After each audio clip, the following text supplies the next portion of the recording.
I'll go ahead and call the meeting to order. Welcome. How are we doing? Okay. Do we need to do a roll call? Work session? I don't think so. Work session? I don't think so. But Anybody watching can see we're here. are you all familiar with who we are? Maybe That's we why I can went just do down introductions. We'll start with Jeff. Jeff Culberson, 1st District. Mike Smith, 4th.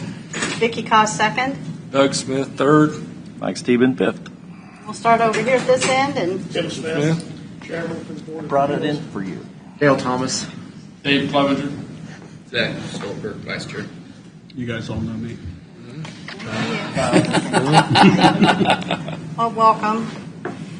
All right. We did the introductions, so We are missing one member today. Was he going to call in or? He did not get back to me, so. Okay. And who is that? Who we met? Gentleman, Tonganoxie City. Okay. Okay. did you want to wait a few more minutes, or he's not going He never to? He's not going to. responded. Okay. That's good. Action. Declaration. Is there anything that we want to start with? Just go on down the line. That's the agenda thing, I thought we. I can give a brief overview, Madam Chair, if you want me to. Please go ahead, John. In June, the board was called to a work session to go over a number of review items relative to the building code that was adopted some time ago. Those components are in the regular meeting, and you read those. Basically, they were just reviewing the resolution of the adoption of the codes and identifying exclusions and local amendments. So the exclusions and local amendments are going to be what's pulled out of the code and modified at a local level. So we went through those items. We had a discussion over a requirement for engineer plans for commercial and residential. The feeling of the body or the board was that that should strictly be for commercial and should not impact residential construction, because that could create a problem in the market share. In other words, it would make each house cost quite a bit more, and that wasn't what they wanted to do. As a product of the engineer plans on the commercial level, since there is no inspection or enforcement at the county level at this point, the least intrusive of the options was an affidavit of code compliance, which should also be sitting in your paperwork up there. So if you had a commercial permit that was issued, you would require the engineer, architect of record, whoever did the design on that particular project, to submit that affidavit at the completion of the project that it was built to the current adopted code. The final, well, one of the final ones is a certificate of occupancy. Would that be filed with where would that be kept? Typically, it's kept in the address file, or for our purposes, the CAMA folder. It could be filed with the Register of Deeds. I don't know that creates any additional protection for the homeowner. Again, I think filing with the address would be the best way to do that. Taking some questions. What about, when you say commercial, are you talking about buildings that would be for use for an SUP? It may be for an SUP. It may be related to agriculture if the building had a commercial component to it. If there was anything other than 1 and 2 family dwellings, would be considered a commercial structure. Okay. But An say an automotive repair shop or something. It would be commercial in nature. That'd be if it was an SUP, that it's temporary, I guess. Yeah, if it's a commercial component, then yes, it would require an engineered plan, and it would require an affidavit of compliance at the end of that. Now, during that engineered plan, you're going to have a code footprint on the front side of that plan that gives you occupancy and occupancy separation, whether it's sprinkled or not, et cetera, exiting, amount of occupants, loading, all of those things are part of that code footprint. Okay. And this is already required inside of any jurisdiction that's within Leavenworth County. This would just be bringing the requirements for the county in line with what's already required within city limits. Cities. Yeah. As it relates to commercial construction. Correct. Relative to the plan itself. Okay. Moving on to the next one. But the board did not want to move forward with a certificate of occupancy on single family again. That was strictly commercial and commercial only. That was their recommendation. The next component was the version of code that they'd like to see used. The minutes reflect a 2012 code. That was the feeling of the board. Now there was some discussion over 2018 as well. Now from I think the majority of the board felt 2012 was the appropriate code. Now from a building official standpoint, both of those are very strong codes and would do well in Leavenworth County. There isn't the energy impact in 2012 that there is in the 2018. So, but the 2018 is the statewide energy code. So, just so you're aware of that. But 2012 is the recommendation of the board. Okay.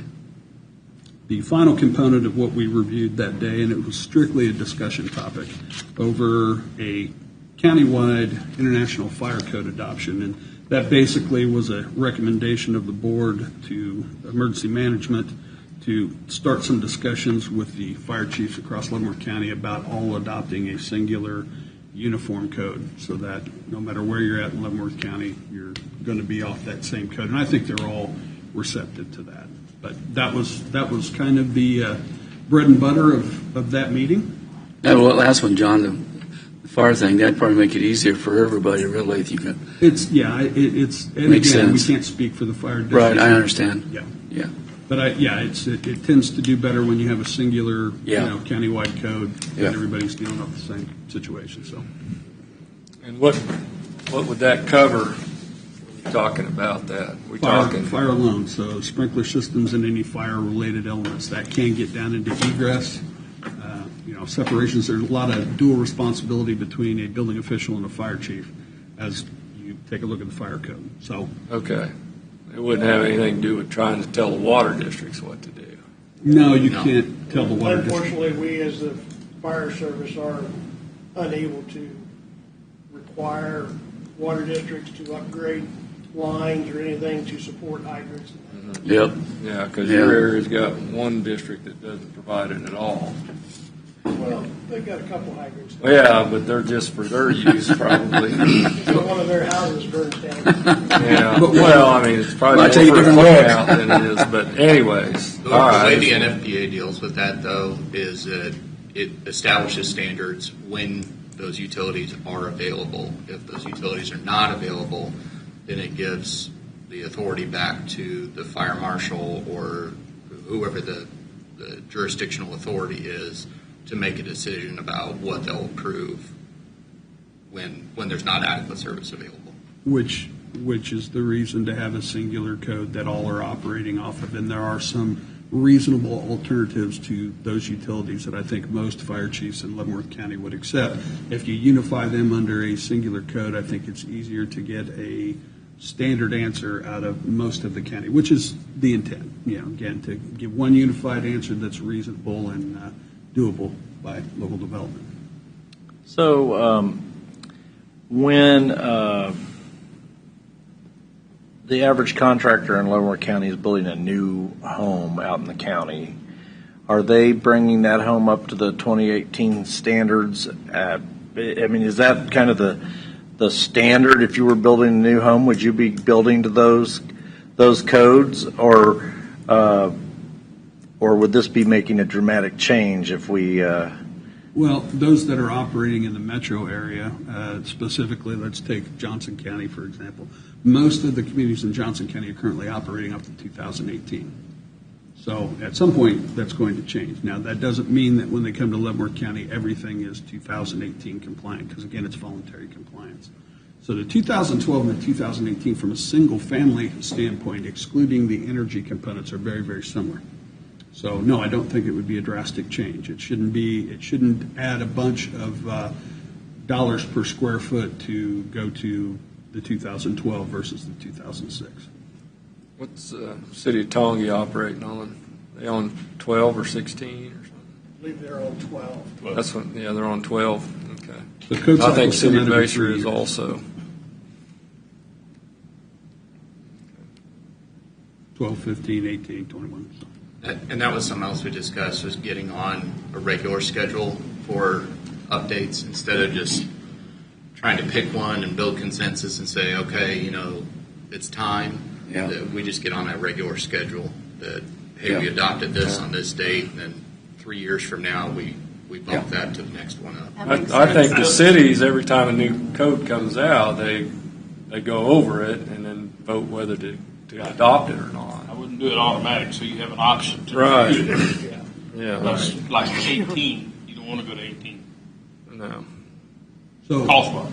right, and I think you have to adopt a code that is prudent for the jurisdiction that it's being adopted for. Now, that's my view, after my years of doing it, just because it's the latest code, in my Doesn't view, make it- does not Yeah, mean it's I agree. great for your community. It also, it can be expensive It will to everyone. Every time you say, okay, we're going to a new code, and everybody has to go buy new books, you got to update all your documents, everything else. So that's why typically it's not done every year. It's done on 3-year or 5-year cycles where they review and decide what.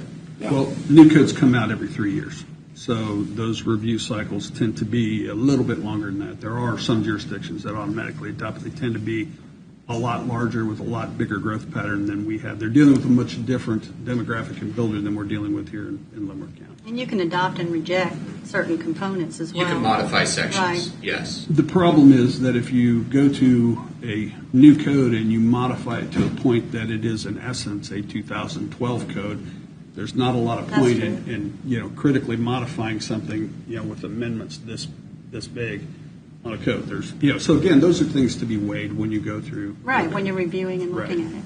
Right. There's also, with the different codes, whether it's plumbing, electric, fire, energy code, where you want to try to be kind of all in the same edition for those codes. Like, you don't want to be on a 2006 for your electric and a 2012 for your building code and a 2018 for your energy code. Right. So you kind of want to keep those as close to the same edition, because you can get conflicts between the codes or disagreements if you're adopting different editions at different times. Just to be clear on the code adoption here, you have the International Residential Code and you have the International Building Code.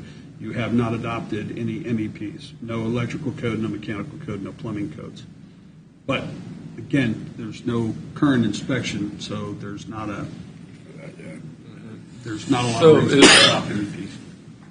Is there a big difference between 2006 and 2012? No. Not in cost? to Not building? in a single-family residential application, no. Okay.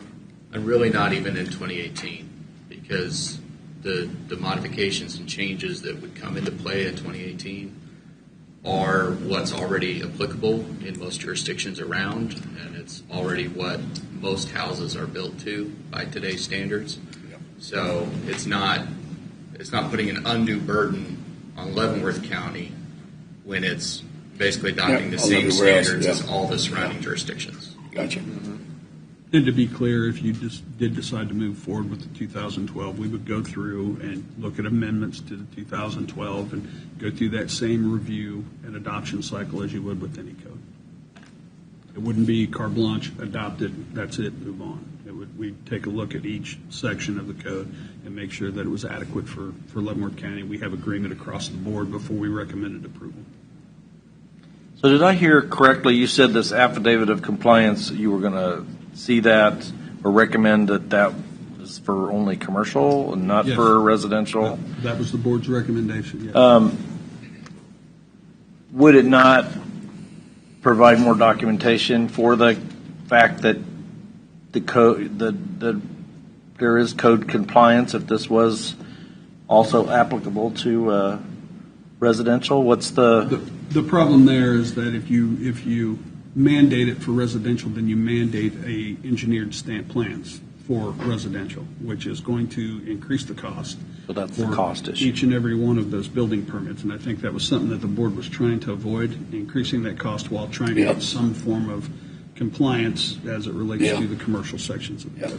So currently, how are we documenting that they are code compliant? They submit an affidavit up not. front that says they will build it to 2006, but any enforcement component of the adoptive code that you approved, the enforcement's been pulled out by resolution. Okay, by enforcement, but they are stating on the document that In the they are. building permit application that they will build to the 2006 IRC, yes. So the liability would be imputed by the fact that they did say that they were building up to codes. Well, again, it's a voluntary compliance Right. at this point, yeah. But if there The was a liability problem, would rest with whoever pulled the permit, whether that's the homeowner or the contractor. right? So Well, again, the it legal. would be civil components- liability, Civil liabilities I will leave for the attorneys to answer, but. right? So on the occupancy of a commercial building, who's going to issue that, or who's going to inspect it? The building official will issue the certificate of occupancy based on the affidavit of compliance. So if the engineer of record states with their stamp and their license number that this building complies with whatever adoptive code you had at the time, then the CO will be issued by the building official, then they can take occupancy of the structure. Okay, it's not something the county's going to go out and, No, okay. no. It's tied to requiring sealed drawings from an Right. engineer and architect. Okay. So by them stamping those plans, they are accepting that liability. Yep. And they're going to hopefully be involved during the construction, and they would at least need to come out to review it post-construction in order to sign that affidavit of compliance and submit it. So hopefully that's included in their contract up front, and it doesn't affect any single-family construction, and you get some element of conformance with the code as it relates to a commercial application. So in surrounding counties that have codes, Mhm. what is the process or procedure that they follow? Depends on which county you're talking about. If you're talking Douglas about, County, Wyandotte County? well, most of those have inspection teams. Yeah. And with inspection teams, there are incremental inspections throughout the building process. And at the end of that, there's a certificate of occupancy that's issued for single families and commercial. And once that's issued, that means the jurisdiction or the authority having jurisdiction is saying that this building is in general conformance with the adoptive code, and you can now take occupancy. So they've created bureaucracy within the county government, and that's funded by, Typically funded by permitting. You try to Right. fund at least 75% of your building, your building department by permitting fees. But when you do that, you typically charge for re-roofs, hot water tanks. I mean, all of the restrictive Decks. elements of the code, decks, accessory structures. There's a number of different things that you're going to include in that permitting process that Leavenworth County doesn't currently include. so you're going to increase the cost for a developer by several $1,000s. Not just the developer, but anybody who owns a home in Leavenworth Or County. builds a house. Yeah, if they change out a water heater, they would have to call and apply for a permit. The other thing that you have to think about is you'd have to deal with licensure. Logically, you would probably defer to Johnson County, as most of the people in the MPO do, because they have an established licensing program. You'd have to make sure that they had the appropriate bond and insurance, et cetera, that all of those jurisdictions do prior to issuing the building permit. So the amount of administrative components exponentially increases. The amount of employees that you need to execute those inspections increases. You certainly couldn't do it with one or two people. Right. Typically, your fees, to answer your question, is based on your cost for construction. So there's usually a base fee, say $150 or $200 or something, plus $10 per every 10,000 of construction cost or something like that. There's a multiplier in it. It's different in different jurisdictions. So the more expensive your project is, the higher your permit fees will be. So something that's very simple, like changing a water heater, It's a is flat rate. a flat rate, a $10, plumbing permit, and usually those licensed trades are responsible for doing that, and they kind of self-police it. Still probably not self-supporting, it's still probably subsidized taxpayer not. money. Yeah, again, Somewhat. the target there for a building department is 75%. If you can hit 75%, you're doing well. Now, some counties also choose to contract those services to a third party. So rather than employing at the county level a planner a building official, a code inspection, a plans reviewer. They will instead say, here's the money that we will budget to this. They put an RFP out and they contract those services with usually an engineering firm. That when you get a permit application that comes in, those plans get reviewed by that third party, comments get issued by that third party, inspections get done by that third party, and then when they sign off on it, the CO is issued.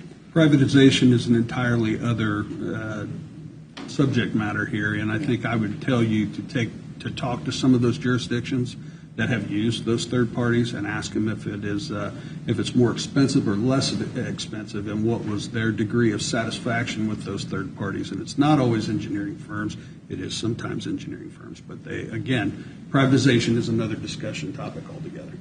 And in most jurisdictions, like I know Bonner contracts all of their planning services, they don't pay anything for it.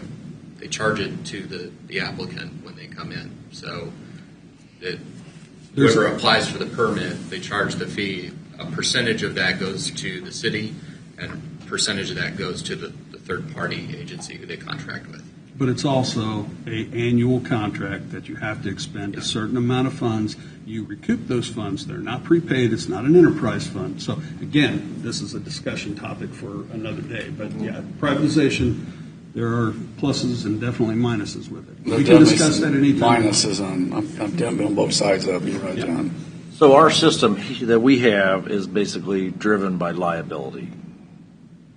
Again, I wasn't here during the initial adoption of this, but I think that it appears to me that it was some initial steps to get some form of compliance, some form of elevated construction product at the end of the day.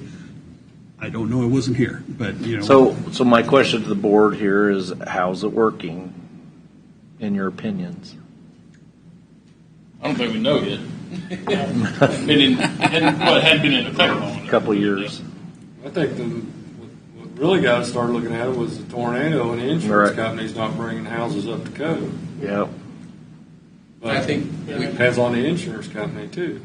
We've had a couple instances in the last year or two with larger developments or larger projects where we saw kind of some problems in the process, and those were things that ended up being brought to us as a board.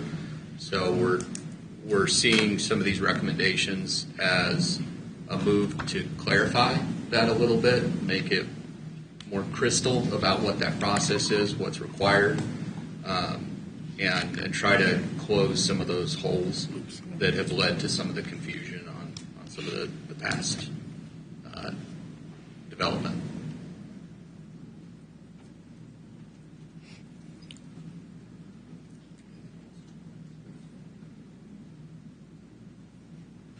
So from a staff standpoint, we don't really have anything further to report other than what the recommendations of the board were. Okay. So we don't have any additional action items in front of you.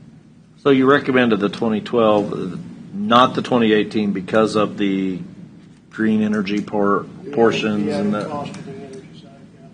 We feel that Okay. 2012 is the best next step, and then it's time to make that step. I think we know that we're going to need to get to that point eventually. The energy code is progressive, so each year that goes by, the standards in that energy code increase. Makes sense. So we're kind of delaying the inevitable. It's eventually we're going to need to adopt it. As was mentioned, the Kansas State Energy Code, the IECC for Kansas, is 2018. I think the original one adopted formally that applies everywhere in the state is the 2006 Energy Code. So even within the county, those are still applicable right now because it's required at the state level. But we're not talking about adopting an energy code or enforcing an energy code. Currently, the only two codes that we have are IBC and IRC. So there are components of IBC and IRC that deal with energy, but we're not making a suggestion yet to adopt the full energy code or enforce the full energy code. So on commercial buildings that basically fall under jurisdiction of a state fire marshal. Now, what code are they operating under? It would be the 06 UFC. It's the 06. UFC or I've seen it. NFPA. Oh, it's not it. It's Okay. So it's 06. International Fire Code. It's 2006. That's the minimum. You can go above it, but that's the minimum. Okay.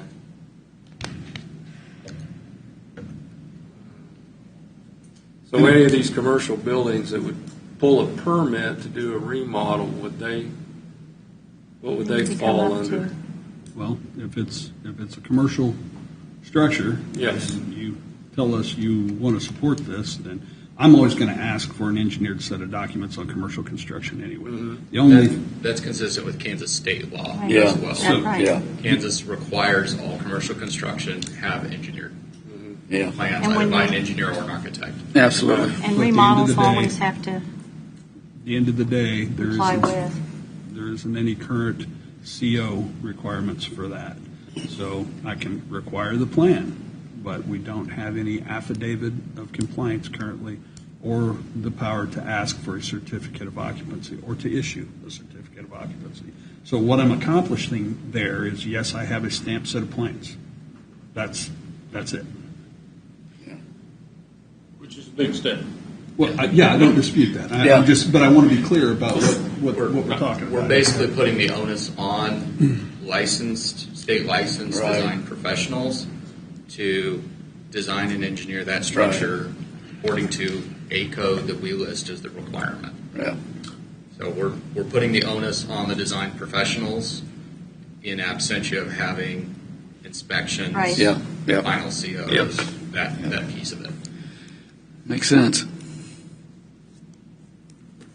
Which is really good as opposed to not having anything. Yeah, well, It's this better was than where never we were. intended to I be mean- cumbersome. It was intended for safety Yeah, and, yeah. I mean, there were, and when there's remodels, then people Right. are going to be faced with, some additional costs associated with that. if And you're I think some of remodel. the But that's the question- same thing with like ADA compliance. I mean, if you remodel, there are certain things that you have to do and that you didn't have to do as long as you remained,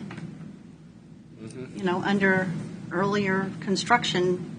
And those thresholds are still identified under the ANSI 117 and the chapters and sections of the IBC that deal Right. with accessibility. So there's typically a threshold.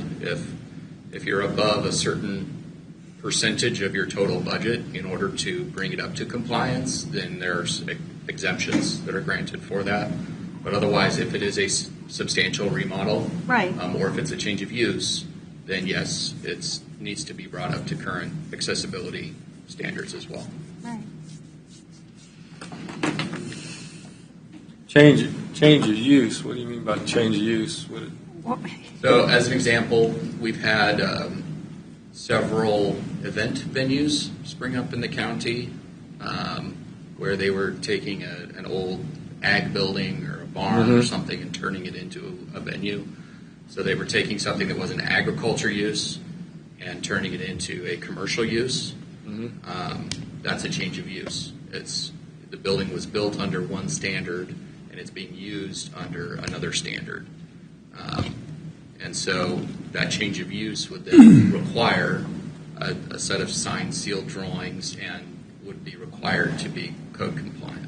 Unless it's Yeah. exempted at the state level from the Right. requirements of the code. So And there are the certain- state fire marshal could still give an exemption on that? The state fire marshal is typically going to use the local jurisdiction as his administrative authority there.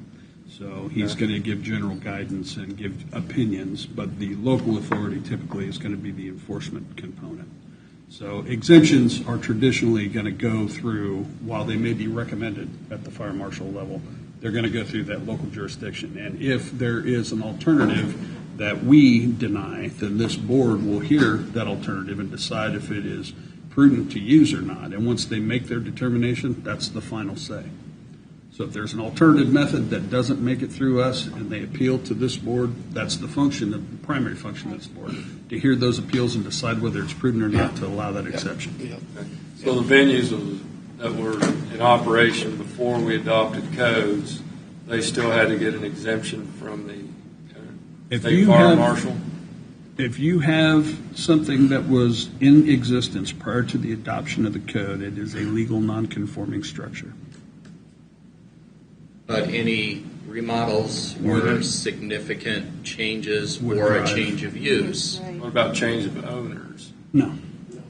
not usually, although it's really up to the board, the commission, how you would want to treat that. Well, change because- of owners, but also change of the business. Well, you would have to. Well, if it's a special use, there's going to be a change. I would say a special use permit typically is tied to Yeah. a business or an owner, and they're not, sometimes they are transferable, but usually they're not transferable. Typically, it's 180 days, and the new owner will come in and say the property's been transferred, we want to continue the SUP, and then we'll go through that same process. If there's a renewal timeline, they would be subject to that same renewal and same conditions that were placed on the SUP.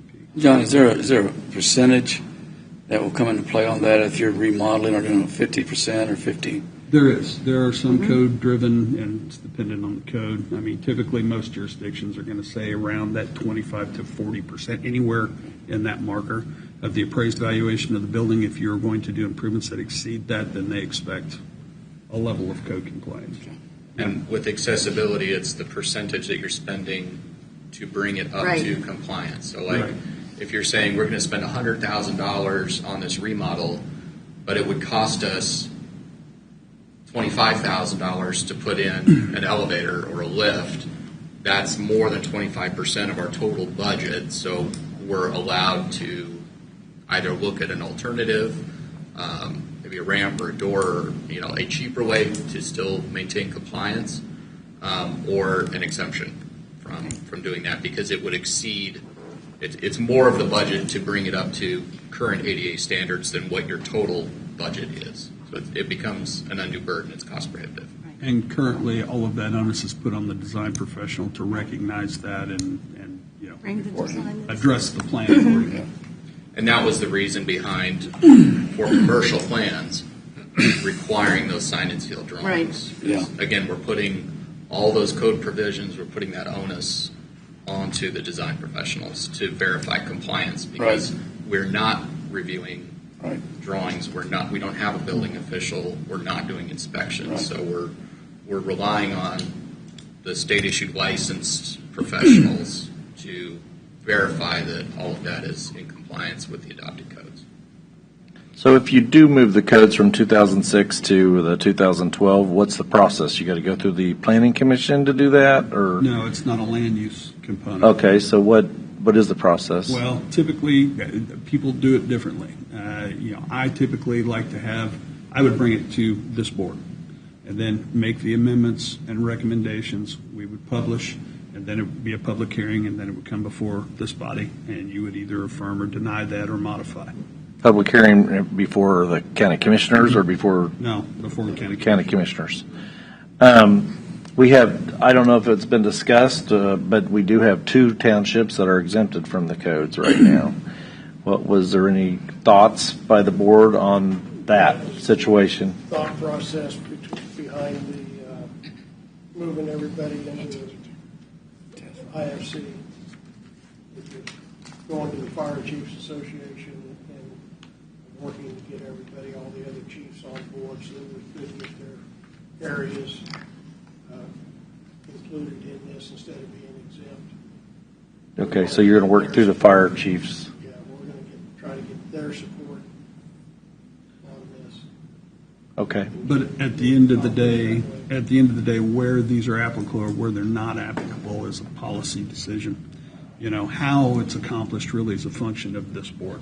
How do we achieve the goals that are set out within the policy, not necessarily the boundaries of the policy? So, again, just to reaffirm that they can make a recommendation, but at the end of the day, it's your decision where it's applicable and where it's not.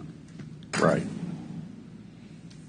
Now, this board also is kind of like, that falls under the same rules like the BZA, so Yes. Once the BZA makes a decision, and this Final. board makes a decision, it's final. It doesn't come to us. No, it does not. Okay. The only place they can go, John's across the street. Yeah. That's right. Yeah, district court. Okay. Okay. We'd like it like that. Yeah. You're right, Vicky. Well, a couple of times Zach's mentioned about the professional licensee being held responsible, and I think being that we're just starting on a minimal level of codes here, that's entirely appropriate. Their license is on the responsible. They are licensed. They are. There's actually provisions in Kansas state law that also codify that any permits that are issued by a jurisdiction without having signed and sealed drawings, those permits are null and void under state law. In a commercial application. In a commercial application, yes. So the big driver here is that affidavit of compliance. So it's one thing to have a great set of plans, but at the end of the day, when you have affirmation by the same engineer who did design, that really does put the onus Yeah, on I agree. that professional. Yep. And, from a cost standpoint, I don't think there's a lower hanging fruit than to achieve it by doing that. Yeah. And I think it keeps it in the voluntary realm, right? That if you as a building owner of a commercial property are doing work, it's your responsibility to hire those professionals and pay for those services instead of or in lieu of paying a high permit fee and us employing a bureaucratic board to review all those plans, do inspections, and everything else. So it's sort of halfway, I guess. It's better than having nothing, which is where we started from. But we're not pushing all the way into what Right. would be required within the cities and jurisdictions in Leavenworth County. Yep. So on a remodel of an existing home, does this apply to that? No. No. Okay. Doesn't. Well, the remodel, it would apply, the IRC standards would apply, but we're not requiring a code Engineer. compliance affidavit. We're not requiring signed or sealed drawings on that. Nothing would change for them other than the code that they're operating under. It's voluntary compliance, and that's addressed at the application stage. So there's no further action past that. Whereas the commercial side, you'd have the stamp drawings and you'd have the Yep. affidavit. Yep. Which is bringing it into alignment Yeah, and consistent yeah. with state law. Yeah. So, just say we had a bunch of damage from storms here lately and a lot of roofs got put on. I mean, is there a difference between roofs on a 2006 to 2012? Depends on what type of roof and what the load is, what the pitch is, but no, there's not going to be really any substantial difference between 06 and 12. But most people aren't going to know whether their roof's being put on up to code or not. No. We don't do anything If on you're not issuing a permit Right. for roofing, then no.